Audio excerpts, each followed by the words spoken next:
on my feet, stomping out the negativity. Everybody not a friend of me. Spread the love, still I move deliberately.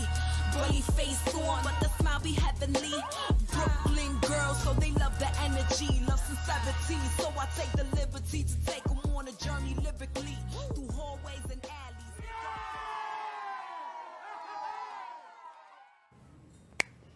Hey everyone, and welcome to another episode of The Next Chapter, where we discuss shades of gray. I am one of your hosts, Minister Kat, aka KittyRose, and I am joined by the beautiful Melissa D. What's up, homie? What's up, girlie? How are you this week?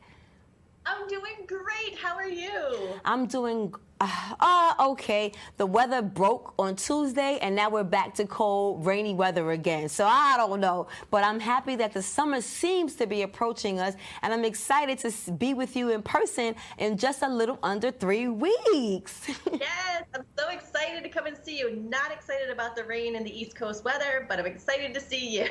Yes. Well, hey, everyone. We are back again at The Next Chapter, where we discuss shades of gray. And this week's topic of the week is one that Melissa brought to our attention, where we are going to talk about polyamorous relationships. Yeah.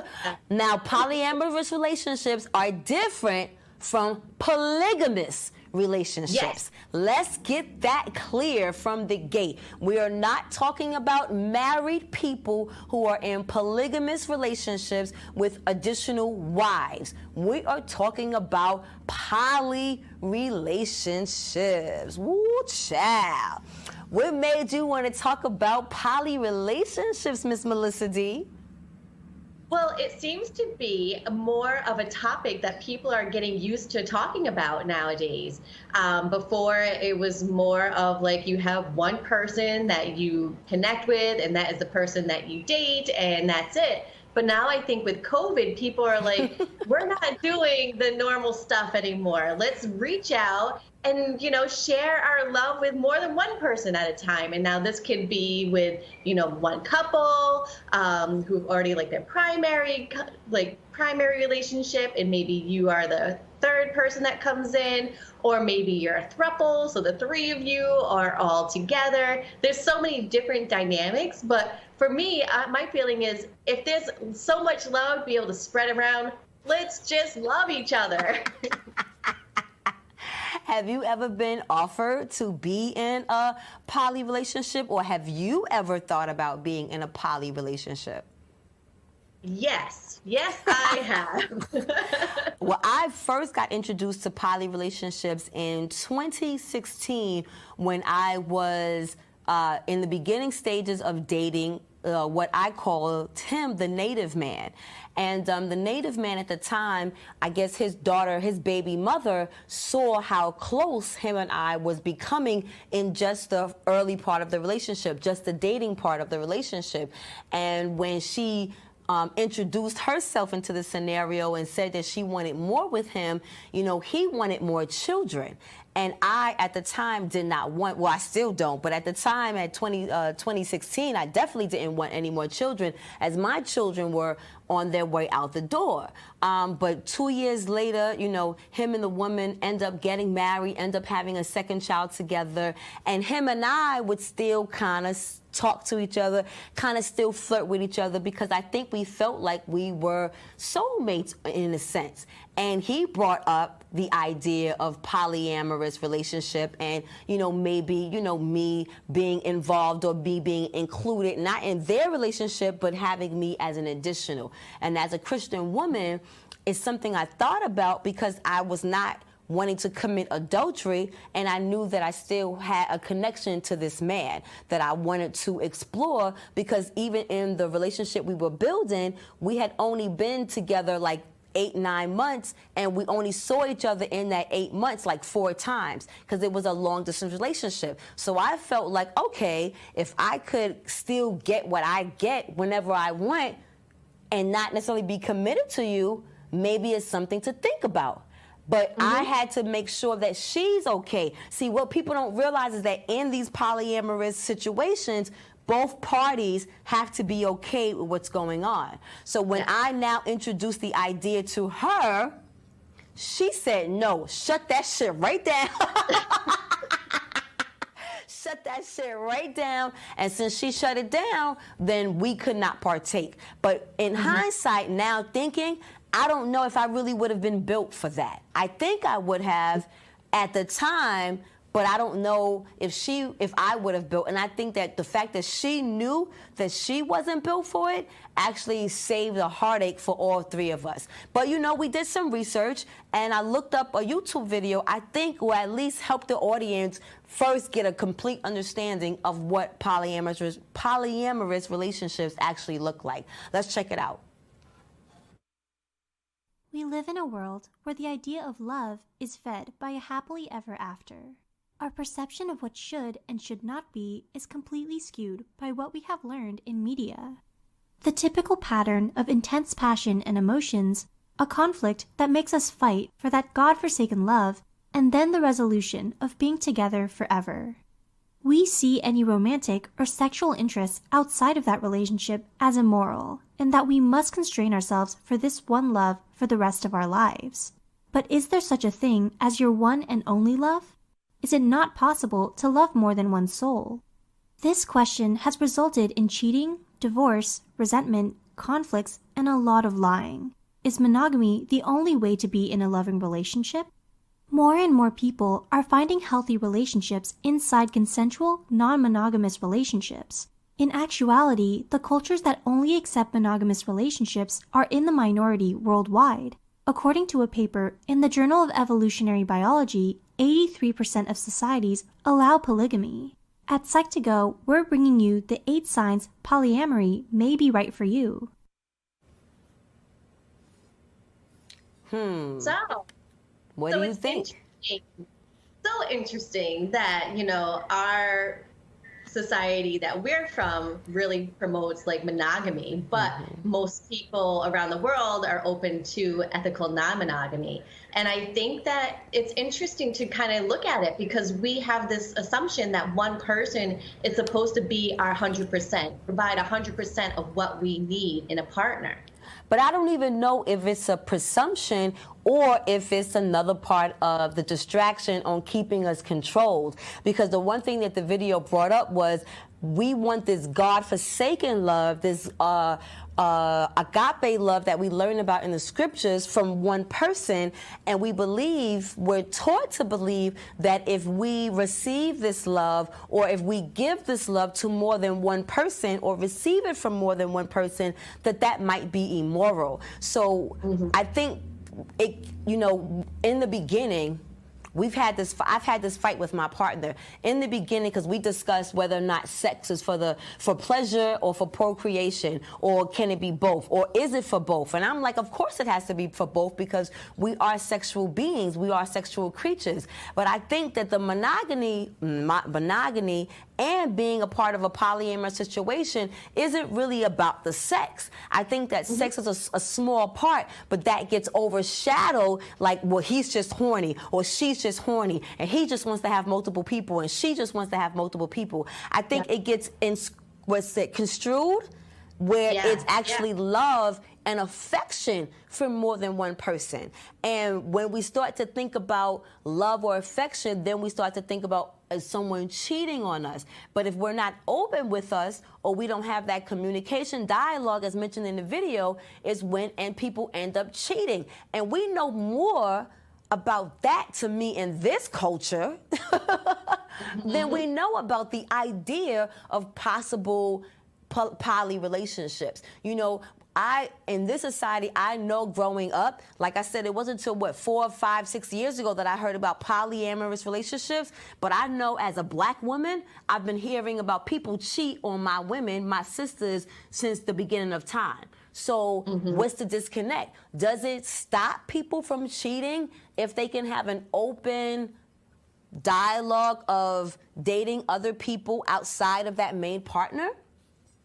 Well, I would think, like, when you're in a poly relationship, communication is key, right? You want to make sure that all partners are consenting to this, and it's not like consent under duress. Like, oh, I want to keep my primary partner and keep them, I had to have an open relationship and have a polyamorous relationship. That's not going to work. It needs to be consensual on all three or four, or, you know, how many are involved in this relationship, right?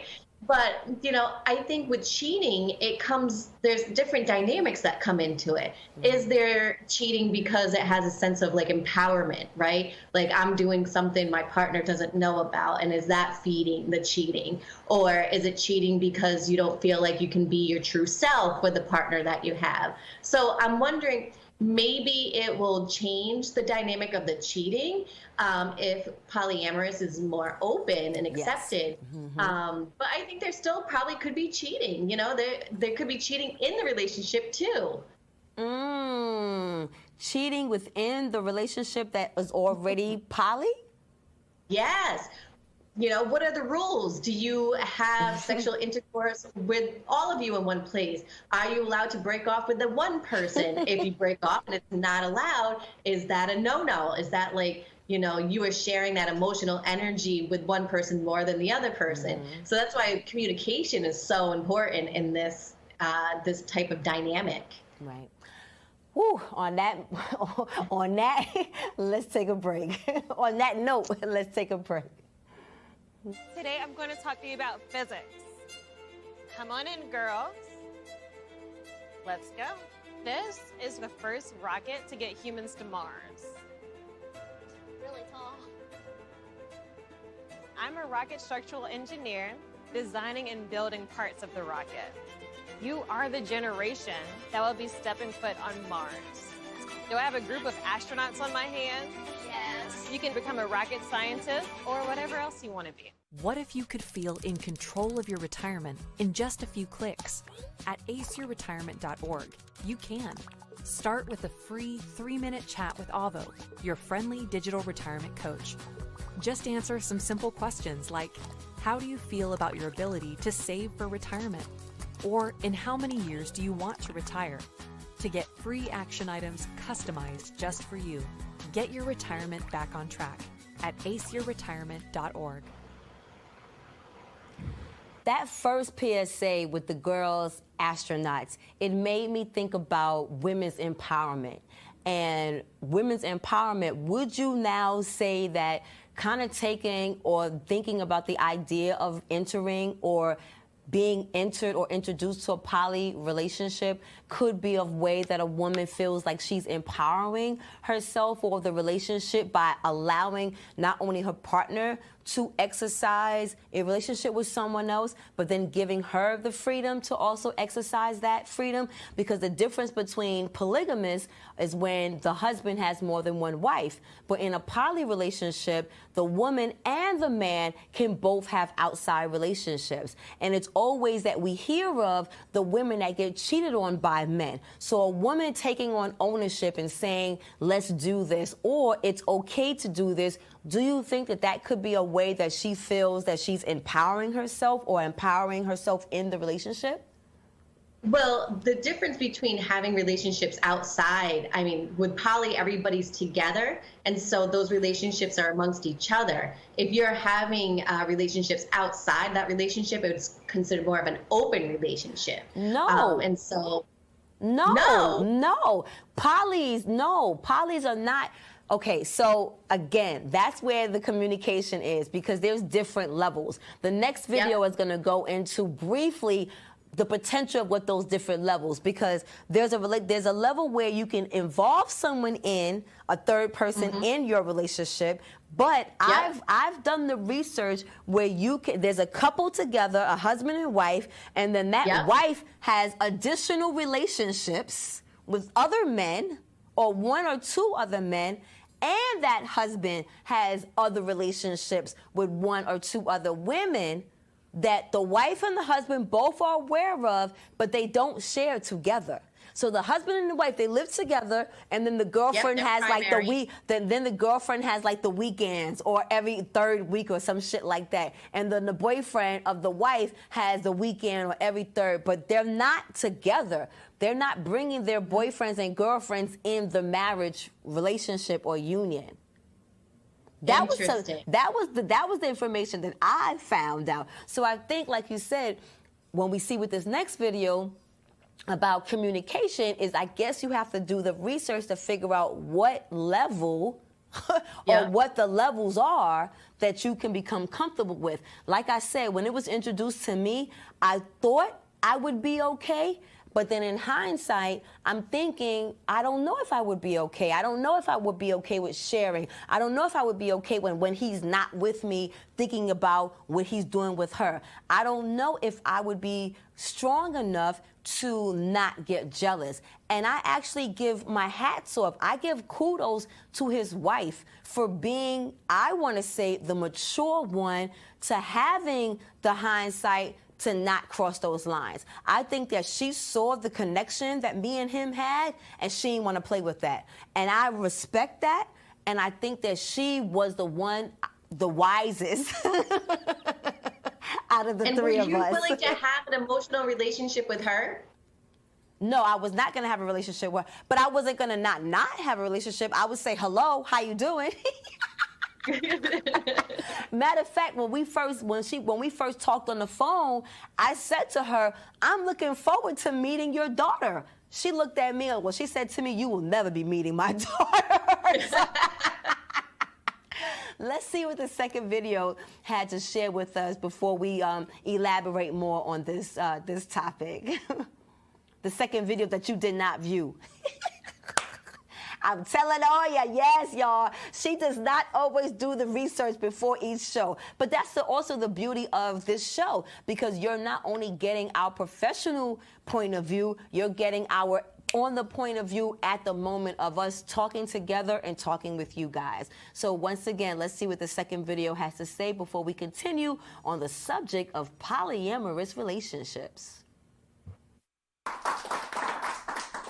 Polyamory, open relationships. There are so many different types of relationships that we have nowadays, and everyone's wondering basically the same thing. How do I date multiple partners? Now, as someone who's been public about the fact that I am polyamorous and I've been in relationships with 2 women at once or even more in my past, I feel that it's something that really needs to be said. First of all, if you want to date multiple people, there are some ground rules that you have to follow, in my opinion. The first is you get to decide what kind of relationship you're in. If you want to be in an open relationship or in a closed group relationship, or you want to swap partners, whatever it is, you decide. Don't let anybody dictate what is or isn't okay. However, do make sure that everybody involved agrees with what's going on. In most relationships, communication is the key to success.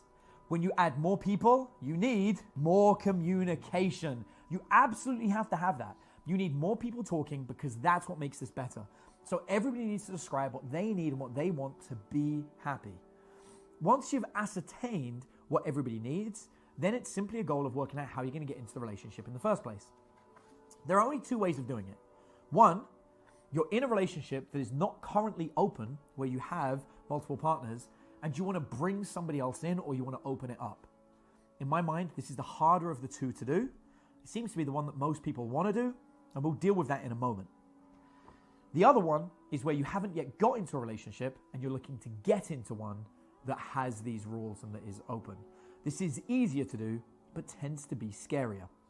Before we deal with either of these, however, we're going to deal with the sort of like the elephant in the room that no one wants to talk about.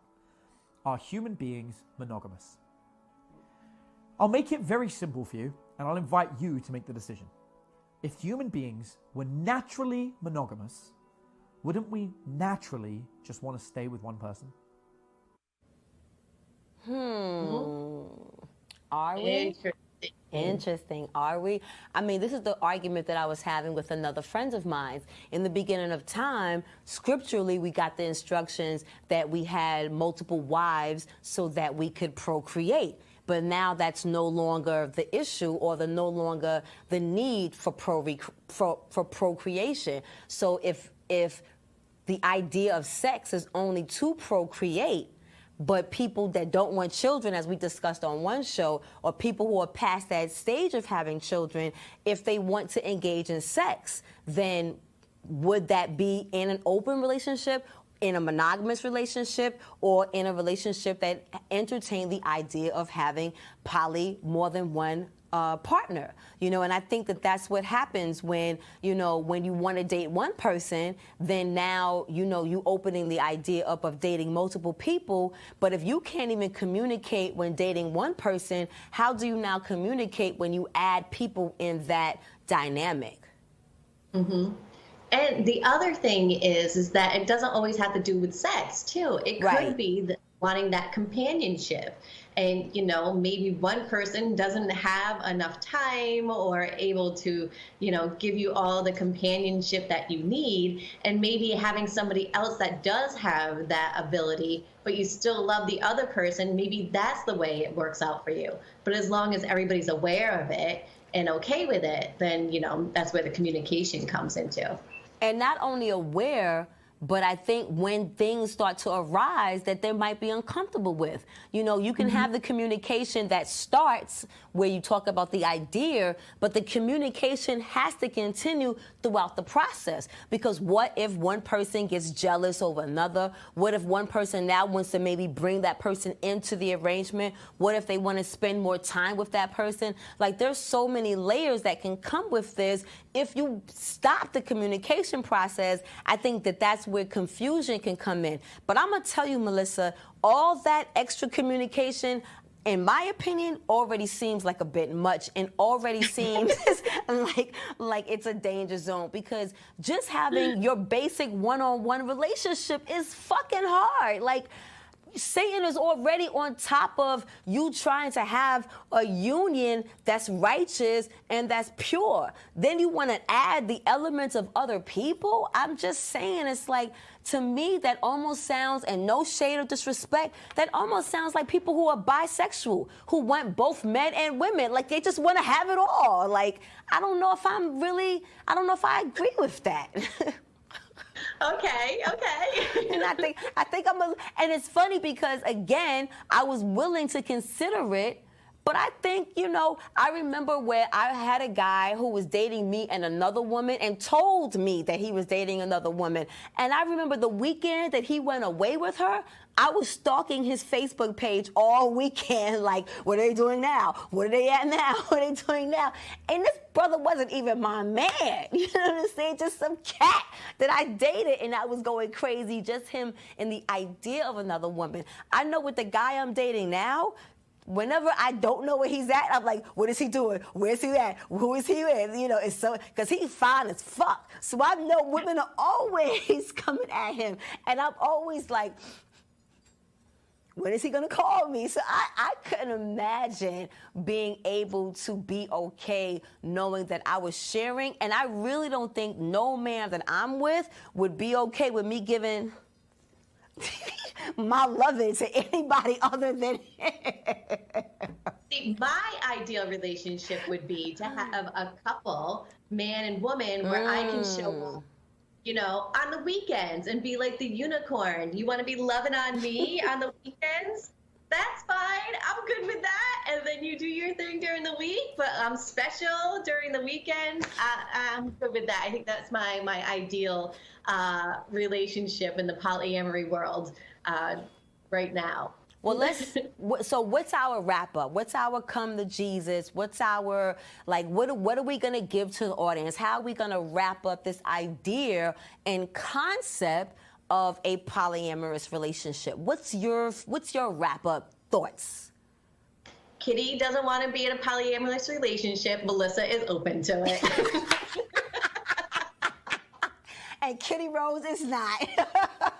And KittyRose is not. And I really believe that, with anything, spiritually, it's important to incorporate God in prayer, because at the end of the day, we all know that we have been given so much information to confuse us, to keep us in the dark, to keep us blurred. So take your concerns to God. Take your concerns to Jehovah. Pray as a couple. what is right for you and your relationship. You know, what are you guys going to be comfortable with? What, you know, some things are necessary to even help save a marriage, you know, so, you know, or save a relationship. We're talking about marriages, but everyone is not married. There's common law, there's relationships, there's all types of situations. So we just want you guys to make the best decision together as a couple and include prayer and wait for the universe to guide you accordingly to where you guys could go. Because ultimately you are doing this as a team, not separate. And I think that that's what's the most important. Realize that whatever you do in your relationships, do it as a union, do it as a team. Woo! Believe me and my crew are praying to God. Wait, is your crew your hand? Wait, is your crew your hand? So anyway, everybody. On that note, we are at our least favorite part of the show, where we ask all of you guys to like, follow, and share. Like, follow, and share. You guys know that this is a community program show, and it is dealt or made by the efforts of you guys watching us, sharing us, liking us, and building this network of communication so that we all get a chance to heal as a people. Yeah. Any last thoughts, my love?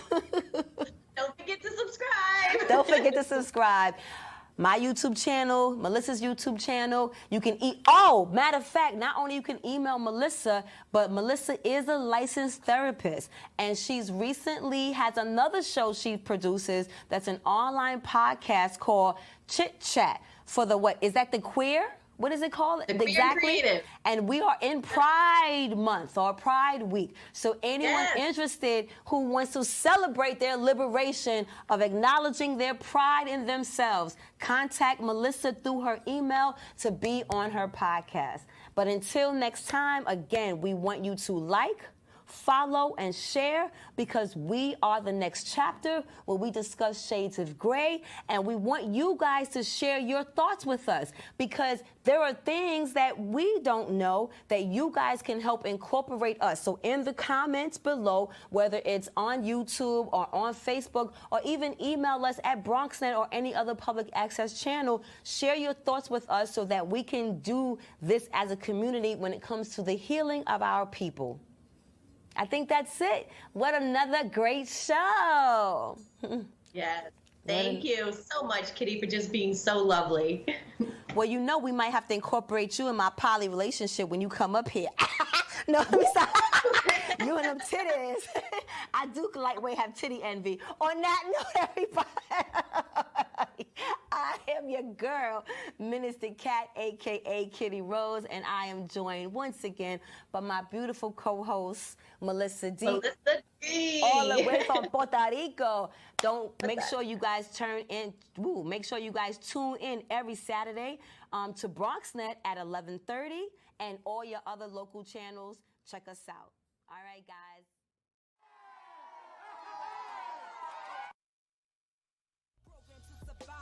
Legendary ciphers get the MCs in the jobs. The city never sleeps. Slept from 1 to 5 when COVID hit the block and we had to stay inside. Tough love is all I know, so be gentle with my soul.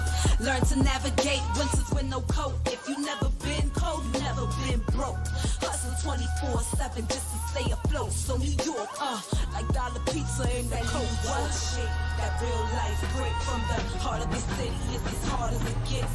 This that New York shit. That real life break from the heart of the city is as hard as it